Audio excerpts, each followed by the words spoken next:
Good morning, everybody. My name is Sarah. It's another wet and gloomy day out there today. That's delicious. So I'm inside again for another day. I just finished up editing and posting yesterday's video, a few little things around the house, but in the shock of the century, nothing happened with this. Nobody showed up. My roommate was here. Nobody showed up. 5:30 comes around, she texts me, hey, nobody showed up yet. I said, whatever, do your thing, screw it. But I am nervous that they're going to come into the house. Not nervous per se, I don't have anything to hide, but I'm paranoid, I guess, that they're going to come into the house when I'm not home and just do as they please and let contractors in. I don't know if they're going to be supervised. They've done this before, mind you, when they first took over, and I had to write them pretty much a scathing letter saying, this is unacceptable. Maintenance needs to be planned. I need to be contacted. I came home one day and they had done something with the bathroom and they had just left like shit all over the place. Like emptied out the cabinets, left it all over the floor, left their garbage from the new fixture they put in, like in just like a plastic trash can instead of taking it downstairs. It was just a real disaster. And what I want to do is I want to set up some smart devices. There's cameras out in the hallway and they're set to always record. Now the problem with that is I'd have to go and I just have to manually review those recordings daily. Like, they're intended so if somebody comes to my house that I can review that information and I can, submit that to the police if something happens.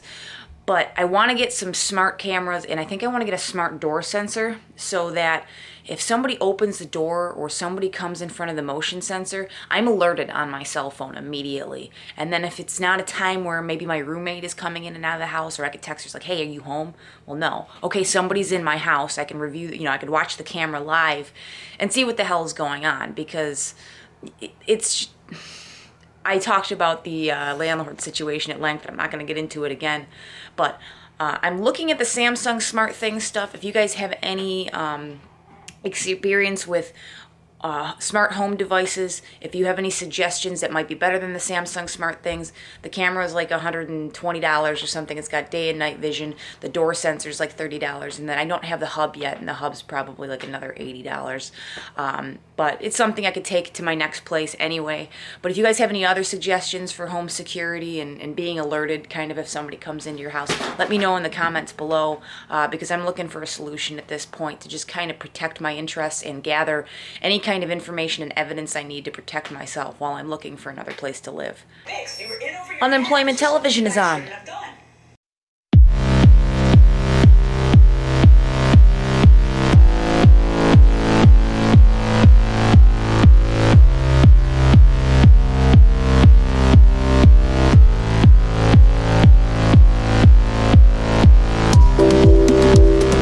So it took every motivational trick in the book to get me to do that ride, because I was just not having it today. Actually been a little under the weather for the past couple of days. There's a stomach bug going around work. I think I just got a little bit of a touch of that and just kind of not feeling right, but I'm glad I got on and did it, because I always feel better after I do. Once the endorphins kick in, it's, night and day. Your mood for the day is pretty much set, so if you can get motivated to do it, you'll feel better when it's done. But while I was on my bike, FedEx showed up, and this is what I need to finish my project, so I'm going to take you with me right now. Okay, I'm in my car. So, the project today is going to show you how to set up Amazon Alexa in your car. So you're going to need three things for this. You're going to need the Echo Dot. I guess you can use the full Echo, but I have no idea why you'd want to do that. You're going to need a 3.5mm jack. I'm going to use this method rather than Bluetooth because I don't want it to hijack my connection for my cell phone to my Bluetooth connection in my car. So I just would rather wire this. So if you have a 3.5mm input for your car, which most of them do, even the brand new ones, I'd recommend one of these. And then you're going to need some kind of Wi-Fi hotspot. You can use your cell phone. I think people have used their iPhones or Android devices. I'm going to give this a dedicated line. This is a Jetpack. This is a Verizon product. This is just basically a 4G mobile hotspot. It's completely portable. So if I wanted to use it elsewhere, I can just take it out of my car and take it with me and create a Wi-Fi hotspot anywhere. This was $50. And then I just, it tethers in, it doesn't have its own line charge, it just piggybacks on your existing data plan that you have. So I have like a 24 gigabyte data plan, so I'm gonna have plenty to use this. And what I'm gonna do is I'm just gonna plug this into one of the 12 volt outlets that I have actually in the back, and just kind of have this in my car, so I'll always have Wi-Fi in my car. So it's gonna be more useful than just Alexa. I can use my computer, I can use different devices if I wanted to, you know, tablets that aren't on the cellular network. But it's gonna be a really simple setup once that you have this. It's gonna set up just like you do in your house, but you're gonna have Wi-Fi in your car. All right, so these Jetpacks or these Wi-Fi hotspots come from all different companies. In fact, your new car, if you bought one, may actually be 4G enabled, but they make them through pretty much every cell phone company. There's also off-carrier versions I've not had any experience with. I know abroad there's a lot more capability of doing Wi-Fi and not necessarily tethering it to your cell phone company. But it's very simple, it's very slim. It's got a cool little display on it. There's a battery back door, comes with the plug. It comes with actually 2 different USB cables, a short one and a long one, which is kind of cool that you have the option to add additional. There's a female end here, so you have the additional opportunity to extend or plug in your device directly to the hotspot. And then the battery, which is actually pretty big. This is a Netgear product. Netgear is pretty decent. I mean, they're not top of the line quality or anything with computer devices, but this is a very simple device. All right, just getting this thing all started up for the first time. Power button on the top, pretty simple. Verizon, you can see that. So I'm gonna let this start up and then I'll show you how to get it set up. All right, it's gonna have a little bit of a tutorial there. It's gonna walk me through, and I'm just gonna press the buttons to advance. All right, and then on the screen, right on the main screen, it's gonna give you your Wi-Fi name and password. So I'm gonna test this out on my cell phone. I'm gonna hook it up on my cell phone because the Alexa app is gonna be driven through my phone. So I will go ahead and set that up real quick. One of the cool things about having this in my car right now is it's going to unlock some of the devices that I haven't used in a while. I have an older iPod with a bunch of music on it, but I kind of stopped using it in lieu of my cell phone and being able to use Spotify on my cell phone. But now I'm going to be able to kind of use this again and use the songs that I have stored on the cloud because it's capable of connecting to Wi-Fi, as opposed to trying to turn on my Wi-Fi hotspot on my cell phone, which is a pain in the butt. It'll automatically be able to connect in my car. Okay, all connected up with my cell phone here, and then it says 4G is currently available. Okay, so that's really the hardest part of the setup, is getting your Wi-Fi set up, and if you're using your phone as a hotspot, that's pretty easy as well. So now I'm gonna set up the Alexa, and I'll show you how I'm gonna do that real quick. Okay, so the Echo Dot comes with the Dot itself. It comes with a relatively long USB cable, which might come in handy depending on your setup here and how much cabling you need to get to a power supply or USB port. And then obviously it will come with its own wall charger here. I'm not going to use that, so I'll just store that upstairs. And we will get this all hooked up and ready to go. So the first thing I'm gonna do is I'm gonna hook up that 3.5mm jack to that port right there so I can have it done and out of the way for when I set up the rest of the Echo. I routed my cable back here. I'm actually gonna get a longer one so I can cable manage it a little bit more effectively, but I'm gonna set my Echo either on this base here, or I might command strip it up here. I haven't decided yet. So I'm gonna leave it down here to start and then see how I like it, and I can move it from there. All right, so the next thing is I've got a USB port in here, and I'm gonna go ahead and I'm gonna plug in the charger for the Echo. The cable's a lot longer than I need. I'm just gonna set it up just to show you guys, and I'll probably just use one of the shorter ones I have upstairs as a permanent fixture, so I don't have all this extra wiring. So now I'm just gonna take the Echo and I'm gonna plug in the 3.5mm jack and the micro USB cord, and we should be in business. And everything's powered up and ready to go, and I'm going to use the Alexa app to get it all set up with my new Wi-Fi network in the car.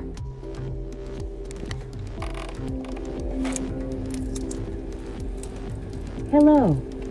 Your Amazon Echo Dot is ready for setup. Just follow the instructions in your Alexa app.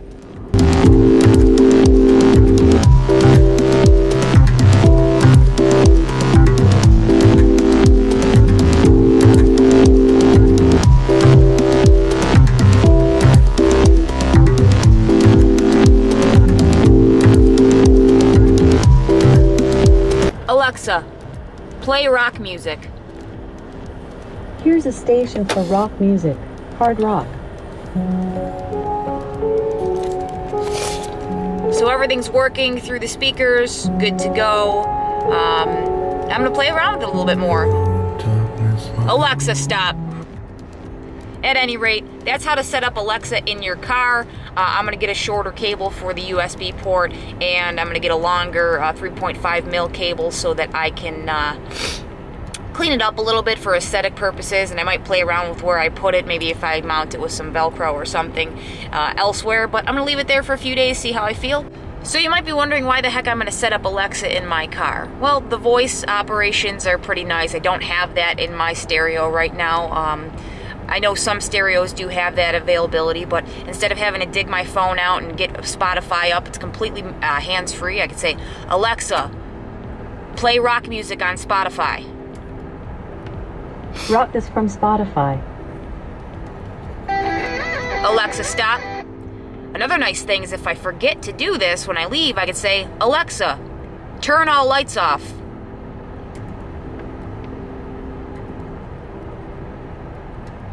Okay. So all the lights in my apartment are off right now. Or if I'm getting close to home and I gotta bring some stuff up the stairs, I can say, Alexa, all lights 100%.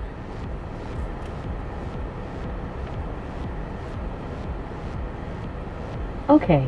So all the lights in my house are at 100% intensity right now. So when I go upstairs, all the lights will be on. So if I'm carrying something up in the dark or something like that, I don't have to worry about trying to command the lights on from upstairs. It's just something convenient. If you forget to lock your door and you've got a smart lock on your door, you can program that through your Alexa app, because everything is all interconnected with the dots. Even though these are two separate Wi-Fi networks, they're connected to the same Alexa account. So it's kind of a neat feature. Alexa, stop. She heard her name.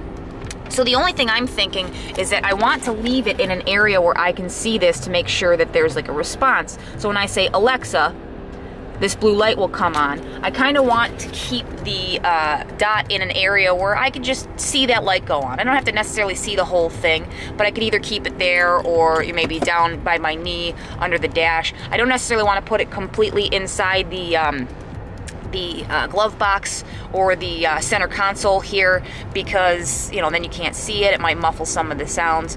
So you can play around with where you want it for yourself, but basically I'm going to find a place that I want to Velcro it or mount it, and then I'm going to take this hotspot, and I think I'm just going to kind of Velcro that to the back side of my center console, and then if I need to use it for something else, I can just unhook it from the power and take it with me, and then put it back where it came from, because it works both wired and wirelessly. So I hope that this tutorial was a little bit helpful for you. Any questions, concerns, leave them in the comments below. But I thought this was a little interesting way to bring your home automation into your car.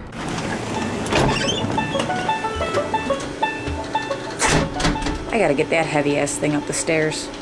And those.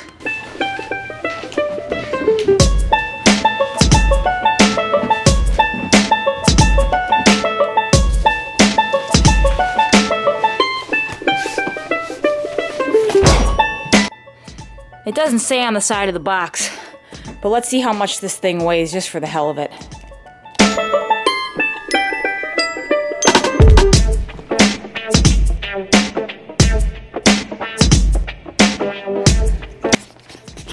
£61.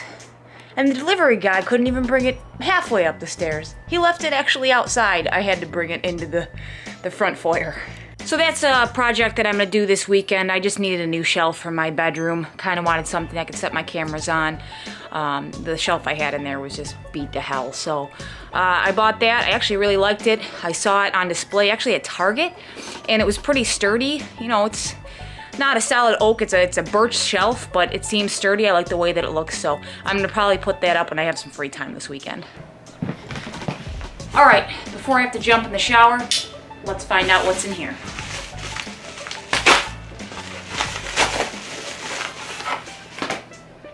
Okay, this is a new quick release clamp that I got for my GoPro for this summer. But if any of you have used the original generation of the handlebar clamps for the GoPro, I wouldn't even call it a clamp, I'd just call it a jigsaw puzzle for idiots. It was just complicated and stupid. So this is a quick release, rubberized. It's got obviously the quick release here. It's got its own little skewer in it. And then it's got the mount that I could put a GoPro mount on, or I could actually put my regular camera on this mount too, because it's a 3/4 inch adapter here. But this can go on your seat post, it can go on your handlebars. I like that it's rubberized so it won't do any damage, and it'll adjust to pretty much any size. I might actually be able to get this. I've got arrow handlebars on my Envy, my aero bike here. I may actually be able to manipulate that to work just because of the adjustability, but this is way better than the GoPro mounts that they originally had that came in like the bag of mounts. It was awful, just horrible. All right, next in the box. Yes, I love Amazon. Somebody said in the comments that I love Amazon, and so do they. Amazon's great. All right. This is a big mouse pad, more or less. It's for under my keyboard, and my mouse over there, my desk is just beat to shit. So I wanted to kind of put something down to just kind of cover up the mess and, you know, have a working surface. So it's just a nice fabric pad. So I'm gonna lay it down on my desk. It'll have a nice, you know, nice coating that I can have the mouse on, and I can put my laptop on there and all my peripherals and shit. So that's that. And last are these Skull Candy Crushers. I bought these because I'm a bit of an audiophile, and I've got several different sets of headphones. I've got, you know, really nice, you know, DJ quality headphones. I've got some Bose headphones. I've got some Skull Candy, I don't even remember what the hell they are, but I'm not a fan of the comfort on them. I like the sound okay for a simple pair of over-ear headphones, but they hurt the top of my head, so they're not padded. So I wanted to have something that I can kind of use on my computer, and oh my god, there's a user guide. They're headphones. Plug them in and put them on your ears, for Christ's sake. But anyway, I wanted something comfortable, so that's these. They came in kind of a cool blue color. We'll open these up. And they are nice and padded on the top, because this is where it was hurting my head. And yeah, I look like a tool. It's actually pretty decent. I mean, I don't think these are noise canceling headphones, but when I just put them on my ears, I can barely hear myself when I'm talking, which is a good thing, because I don't want to hear myself. And then we've got 3.5 mil cable, it looks like. That's that. And a nice little bag. Great. And a battery. I'm going to do a review on these headphones tomorrow. They're a little gimmicky, but I kind of liked the gimmick behind them. I thought that they were kind of cool, and they were decent price. And, you know, Skull Candy's not a top-of-the-line sound, a very pedestrian headphone. You know, if you want supreme sound, obviously there are plenty of other brands that you can get into, and you're generally going to pay for those. But I thought these were cool, just to kind of have, you know, a pair of around-the-house headphones to play around with editing and, you know, listening to music. These ones are not wireless. I did not see a wireless version of these. They do have a built-in amplifier, so I will do a full review on these tomorrow. In case anybody who doesn't give a shit, they don't have to watch. But I'll just do a quick 5-minute review on these tomorrow once I play with them a little bit and get them all hooked up. You gonna clean that up? Pick that up. How about you? You guys suck. Ready to go. So of course I'm getting ready to walk out the door, and I get a text message at 1:45 in the afternoon from my landlord, who loves the text message, stating that the electricians are going to be here at 3 o'clock when they were supposed to be here yesterday at 3 o'clock, and they never showed up. So now my roommate is frantically trying to find somebody to come in to cover her an hour or two early so that she can be home, at least for part of the supposed work. Because I don't want these people in my house without my permission. It's really, really aggravating. I'm sick of bitching about my landlord, but I just thought that was an interesting addition to the story.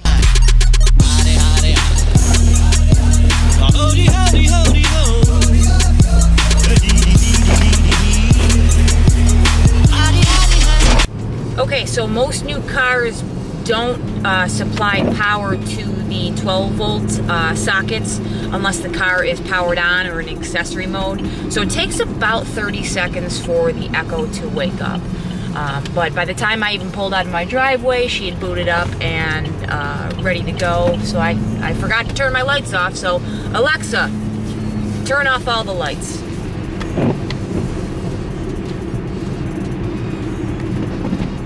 Okay. And my lights are off. But I hope that the tips in this video about installing the Echo in your car are helpful to some people. It's gimmicky, but if you have this stuff integrated in your home, putting it in your car is actually a nice, useful add-on, especially if you want to start some of your smart devices before you got home or on your way home. You don't have to pull out your phone and do it from the app itself. It's all voice command. And now I'm going to go to work. I'm going to throw on some music via Alexa, so I don't even have to pull my phone out of the holster or play around with that while I'm trying to drive because it's unsafe. So I got to wait. So I pull off and get coffee and play around with my phone. Instead, I'm just going to tell Alexa to play things for me. Alexa, stop. She's very sensitive. She's very close, so every time I say her name, she thinks I want to talk to her. But I'm going to end the vlog there, off to work. Not much more to see. If you guys have any questions about setting up the Echo or any requests or any ideas for future videos, I'll be doing a quick review on those headphones tomorrow after I've gotten to use them a little bit.